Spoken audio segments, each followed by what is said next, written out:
What's up, you guys? My name is Skyrise. I'm a musician based out of Detroit, and I've done a lot of shows, traveling, touring, and I've organized some events. I thought I'd make a video explaining to you guys some of the lessons that I've learned, some of the strategies that I've used, and basically walk you through the whole process of how to buy and sell merchandise and also turn a profit at an event or online. So let's jump right into it. Step one is you have to establish some sort of an opportunity for yourself.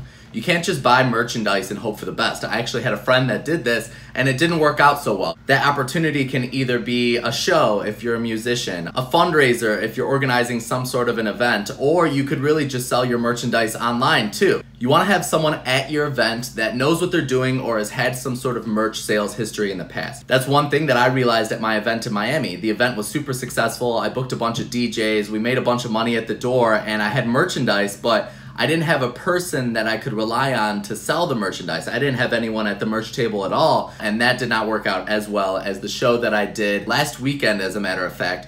And I made 45 shirts, hoodies, and jerseys. I had a bunch of different designs. This is one of the designs that I printed. That shirt in the back over there was one of the designs that I printed. And I did a few more designs that I'm gonna show you guys throughout this video. So after you establish your opportunity, the second step is to find your products. The key here is to find the best quality products that you can get at the lowest price. The internet is an amazing place to do that. So a couple websites that I used were Hanes and Walmart, because they have really good quality products and they try and make them look cool and they try and make it fashionable. They make it good quality. The shirt is actually great and they have it at a relatively cheap price. Just to kind of give you an idea, I spent about $4 or $5 for each t-shirt without the print, just the t-shirt by itself. That's a pretty good target price to try and shoot for t-shirts, because that has a very high profit margin. The design is where it can get expensive. Now, the hoodies that I got, those were a little more expensive. Those were about $8 or $9 a piece.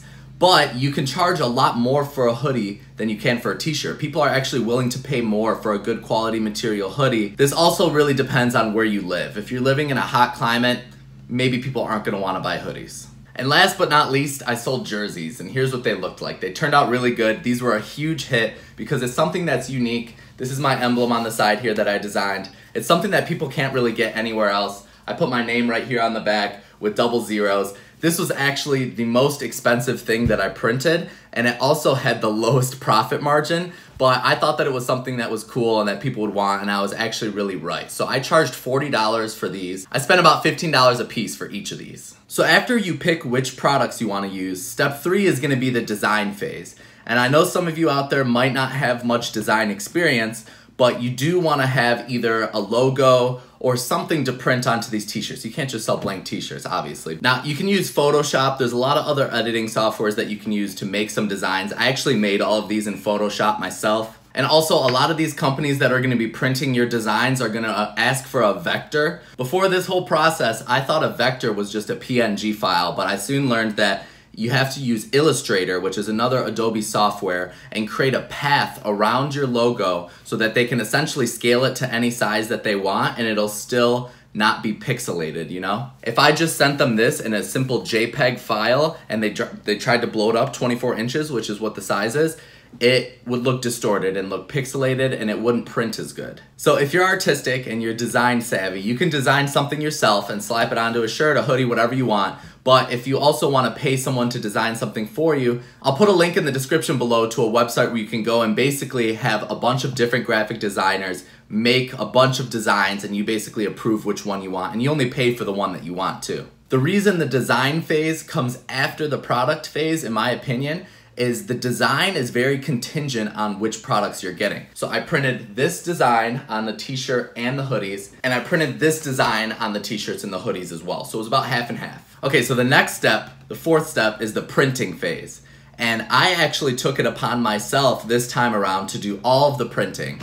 So I ordered each design, and I had a bunch of different smaller designs. I had to cut them up myself. I had to peel it, I had to put it on the shirt exactly where I wanted it, I had to press each one individually. This was actually a lot cheaper of an option for me because in the past I just had companies that did it, but they will charge you more because they're essentially making it easier for you. But I thought this time around I wanted to get my hands dirty a little bit. My friend actually has a t-shirt press by Stalls, which is a Michigan company. Go Michigan. My friend had a t-shirt press and I pressed each and every one of these shirts myself, It was a great learning experience. I did save some money. I'm not sure if I would do it again though, because it was very time consuming, and up until the day of my event, I had a lot of other stuff going on. So if you do have that time, by all means. But if you have someone else that can do it for you, that's always gonna be a better bet in my opinion. And someone else that can do it for you, a good example of this is Redbubble. Basically, they'll do all the hard work for you. I'll put a link to that in the description as well, where you can go and basically just put your design on there. They'll create a mock-up of what it would look like on your shirt. They'll print it for you, they'll send it to your house. Super easy, but that's gonna be more expensive than getting the design yourself and printing it yourself.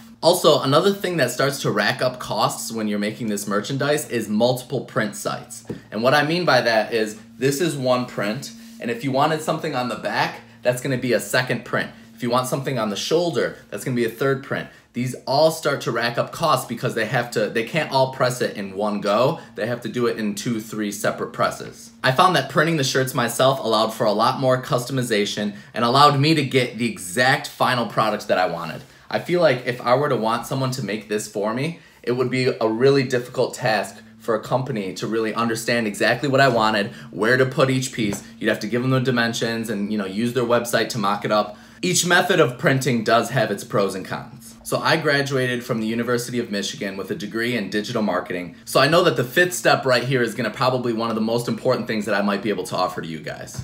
There's a very basic concept in marketing called the 4 Ps, and it's product, price, place, and promotion. So based on how much money you spent on your product, that's gonna really determine how much you're gonna charge people for that product. For example, this t-shirt probably cost me each $7 or $8 to make, and I was charging $20 at my show for them. In hindsight, I probably should have charged $15, because then maybe I could have gotten some of those people that were on the fence about paying money to actually buy a shirt, because those profit margins are still relatively big. On the other hand, for the jersey I made, these cost me about $33 a piece, and I was charging $40 for it. So the profit margin on these was not as big as the shirts, but I ended up selling more of these than the shirts because this is just cooler, You wanna make sure you have an awesome product.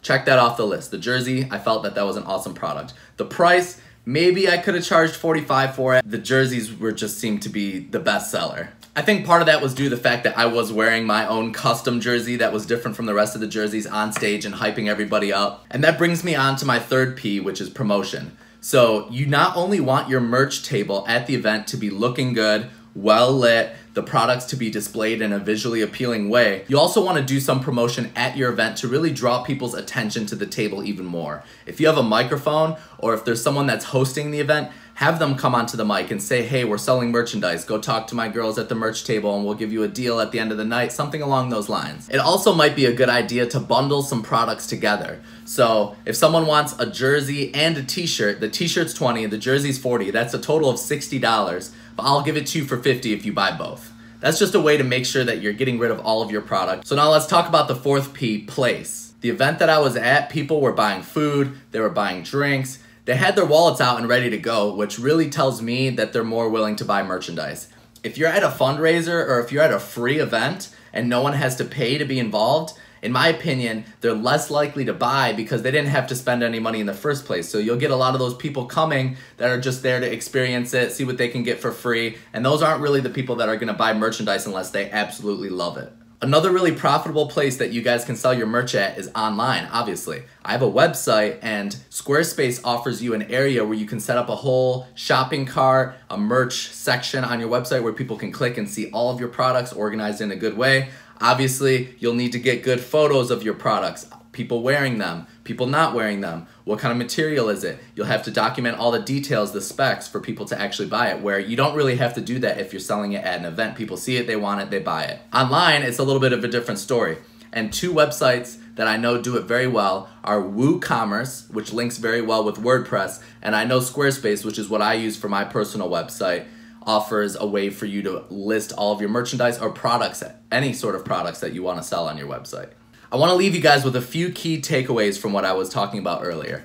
You want to have someone that's running your merch table that is competent, that you can trust to know the sales pitch and sell your products most effectively. You want to price your products at where they're really worth. I underestimated how successful these jersey sales would be. I'm almost sold out, which is great, but that makes me feel like maybe I could have charged $45 or even $50 and people would still be willing to buy it. On the other hand, maybe I should have charged less for the shirts because it cost me so much less to print them. I would have been happy just selling more at a cheaper cost. Also, another piece of advice that I can give you guys is to have some sort of a credit card reader. We use Square, which plugs right into your phone. It's an amazing app. I'll put a link to that as well. A lot of people only have plastic on them, and you have to accommodate those people as well. Also, bundle your products together and offer people a deal. Everybody loves to get a deal, and even if you're happy with earning, X amount of dollars on this, say, oh, I'm gonna give you a deal at, instead of $15, I'll give it to you for $10. And really, you would have been happy selling it for $10 in the first place, but they don't have to know that. If you guys liked any of the products that I showed in this video, I'm gonna put a link in the description to my website where you can check it out, buy it if you want. This is definitely not a sales pitch for me to try and sell my merch. I just really felt like you guys need to know some of the things that I unfortunately had to learn the hard way. I hope this helped you guys. If it did, make sure you subscribe. I post a new video every week of me traveling around the world, playing shows, meeting people, doing fun things. I'm not sure what this channel is gonna turn into, but I'm just having fun with it, and I hope you guys are too. Thanks for watching.